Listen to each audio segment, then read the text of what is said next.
ሰላም እንደናችሁ ቀን 18 ደርሳችኋል።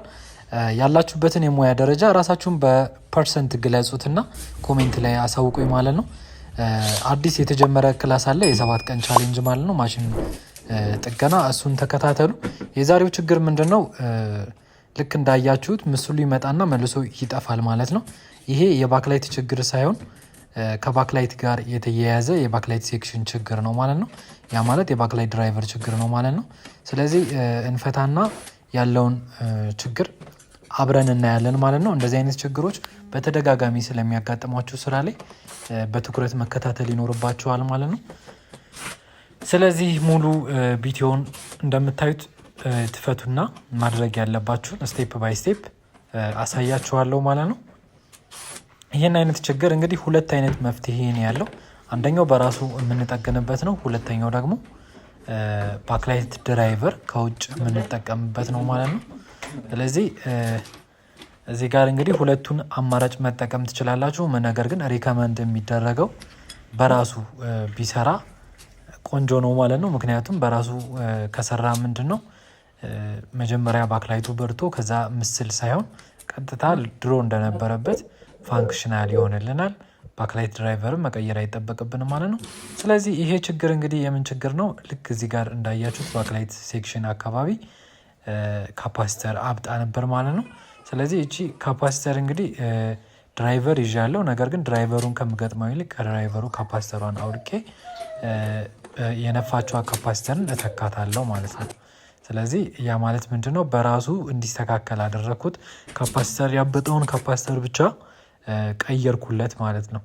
ስለዚህ በዚህ መልኩ መጠገን ትችላላችሁ። የዋሽንግ ማሽን ጥገና በ1000 ብር ብቻ እንዴት እንጀምራለን የሚለውን ቻሌንጅ ጀምሬያለሁ ማለት ነው። በ7 ቀን ውስጥ ያልቃል።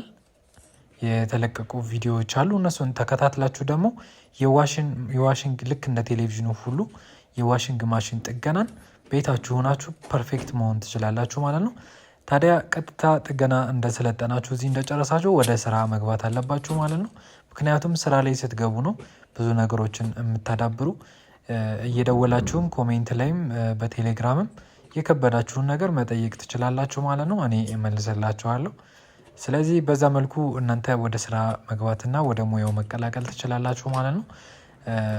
የእናንተን የብቃት ደረጃ የቴሌቪዥን ጥገና የብቃት ደረጃ አሁን ያላችሁበትን በፐርሰንት ኮሜንት ላይ እንድታሳውቁኝ እፈልጋለሁ።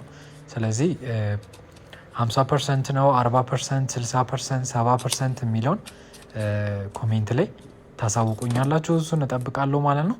ስለዚህ ይህንን ከጨራረስኩኝ በኋላ ሙሉ ኬብል ሰካክቼ ቲቪውን እገጥማለሁ ማለት ነው። ስለዚህ በዚህ መልኩ ይሄ ይስተካከላል። ፋይናል ሪዛልቱን ደግሞ አብረን እናያለን። ለዚህ ቻናል አዲስ ከሆናችሁ ዛሬ ቀን 18 ደርሰናል። ከዚህ በፊት የተለቀቁ ከዜሮ ጀምሮ ጥገናን የመማር ቻሌንጅ ወደ 17 ቀናቶች ያለፋችኋል ማለት ነው። እነሱን ወደኋላ መለስ ብላችሁ አይታችሁ ፐርፌክት ቴክኒሽያን መሆን ትችላላችሁ።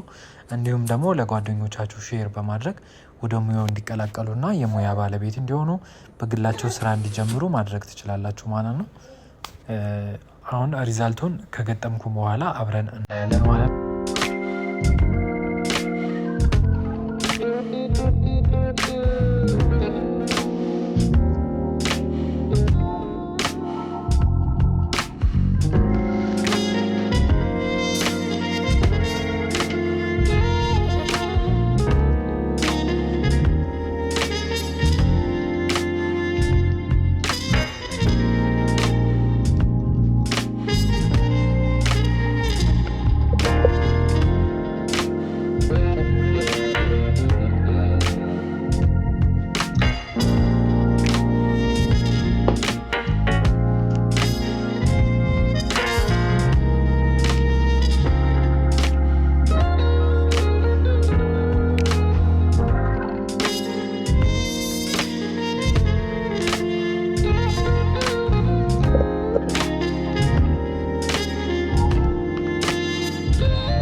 ስለዚህ ፋይናል ሪዛልቱ ይህን ይመስላል ማለት ነው። ፏ ብሎ ተስተካክሏል። በዚህ መልኩ ማስተካከል ትችላላችሁ።